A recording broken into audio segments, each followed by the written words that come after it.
ये patient missing teeth और chewing problem के साथ हमारे क्लिनिक आए थे, जिसकी वजह से उनकी स्माइल और कॉन्फिडेंस दोनों अफेक्ट हो रहे थे। डिटेल्ड कंसल्टेशन के बाद डॉक्टर निकिता ने इन्हें डेंटल इम्प्लांट ट्रीटमेंट सजेस्ट किया। प्रॉपर प्लानिंग और केयर के साथ ट्रीटमेंट सक्सेसफुली कंप्लीट किया गया और आज पेशेंट खुद अपना एक्सपीरियंस शेयर कर रहे हैं।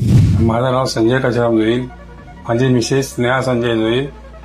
मी CGS मधून केनिया डेंटलमध्ये उपचारासाठी आलो आणि डॉक्टर निकिताने मला सजेशन दिलं की मी इम्प्लांटसाठी जे कराल ते योग्य वाटेल आणि ते इम्प्लांटचं काम आता जवळजवळ पूर्ण झालंय आणि आता मला जी ट्रीटमेंट देण्यात आली ती ट्रीटमेंट योग्य प्रकारे दिली गेली आणि मला कुठच्या प्रकारचा त्रास झालेला नाही आणि या इथे जी ट्रीटमेंट चालू झाल्यापासून तर आजपर्यंत मला चांगलं ट्रीटमेंटसाठी योग्य ते सल्ला मिळाला आणि इथला स्टाफ देखील चांगलं सजेशन दिलं आणि डॉक्टर निकिता आणि इतर काही डॉक्टर आहेत त्यांनी पण चांगला सपोर्ट केला आणि ट्रीटमेंट सुद्धा व्यवस्थित झाली आणि मला आज या ट्रीटमेंटचा भरपूर फायदा झालाय आणि त्यासाठी मी संपूर्ण केनिया हॉस्पिटलमधल्या स्टाफचं धन्यवाद. वेल डन.